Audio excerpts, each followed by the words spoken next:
When do you start setting relationship boundaries?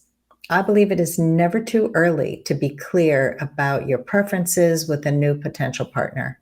Whether it's on a very first phone call or a first date, setting boundaries at the very start is going to help you weed out the wrong people and eventually find the right partner. So, what type of boundaries should you set at the beginning of your dating journey? The first one is communication preferences. We often have different communication styles from our partner or date. So, when you clarify what you both need in terms of frequency of texting and calling, things run a lot more smoothly. I often see people complaining that either somebody texts too much or doesn't text often enough or calls too much or doesn't call enough or whatever it is. And if you don't speak up, they won't know. So if you work during the day, for example, and you're dating somebody who's texting you all day and gets annoyed with you, you need to let them know, I prefer texting early morning or when I get home from work. You've got to speak up and ask for that. Do you turn your phone off at 9 o'clock at night and return texts the next day? Let the person know that you will not be returning texts after 9, or a good time to talk is up until a certain time. Then there's social media, which is another form of communication.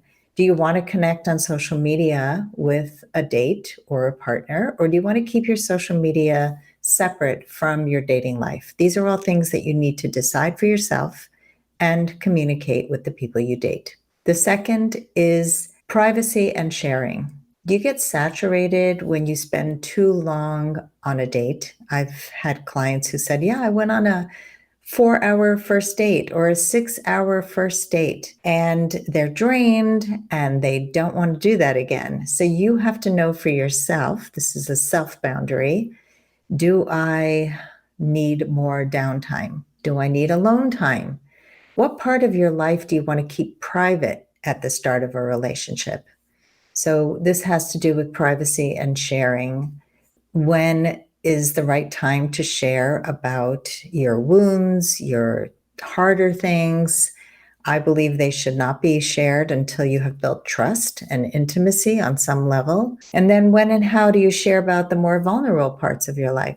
So these are all things you need to decide, and then you set a boundary. So if somebody asks you a private question that you don't want to answer, you need to let them know. I appreciate the question, and this is something that I don't share until I know somebody a lot better. Thank you for asking. So a boundary is kind, it's not mean, right? It's not a wall like how could you ask me that? It's just, this is not my preference. This is my preference instead. Number 3 is relationship goals. This is something that's important to establish early on. What type of relationship are you both looking for? If you're looking for something serious and the person you're dating is looking for something casual, it's not going to work in the long run. Or if you're both looking for something serious, but they're in the middle of a transition, they're about to move, or you're about to move, or you're dealing with something really difficult in life and you don't have the time or the headspace to deal with a relationship, these are all things to discuss at the beginning. You don't want to be blindsided and you don't want to get emotionally invested with somebody who isn't on the same page or has the emotional availability that you're looking for. Number 4 is date preferences. When you make plans for dates, are you on the same page?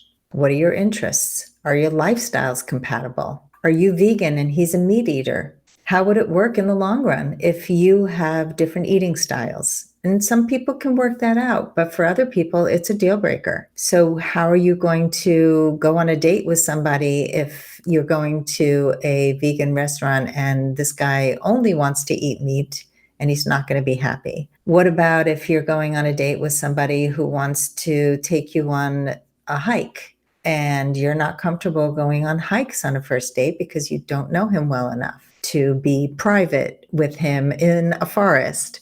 So you need to be able to discuss your date preferences.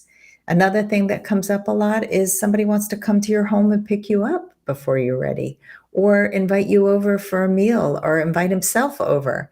So these are all things to establish and to speak up about early on in dating.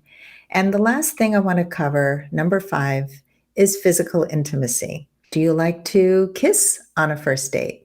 Would you sleep with somebody after a few dates, or after one date, or after a month? What's your criteria for physical intimacy? Do you want to hold hands early on, or does that make you uncomfortable? What do you need to feel safe with physical intimacy? I recommend that you figure out what works for you and stay true to whatever that is. So if you don't want to sleep with somebody until you're exclusive and until you have exchanged STI results, then follow through on that and let somebody know. This is a boundary that is really important.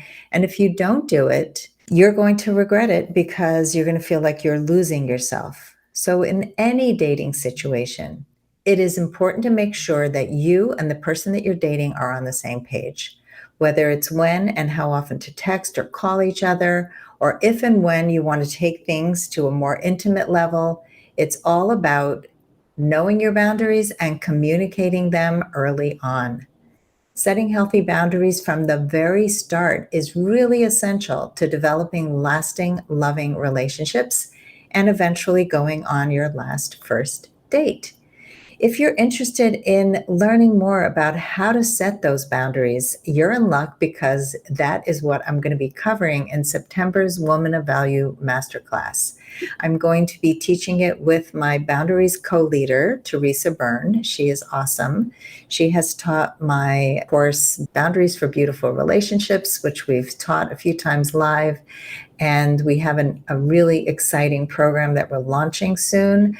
And you'll find out all about it when we're ready to share the secret, because we've developed even more incredible courses on boundaries. But if you're interested in this masterclass, it's an hour-and-a-half masterclass that we do every single month. You can join now for only $7 for first-time members for the first month.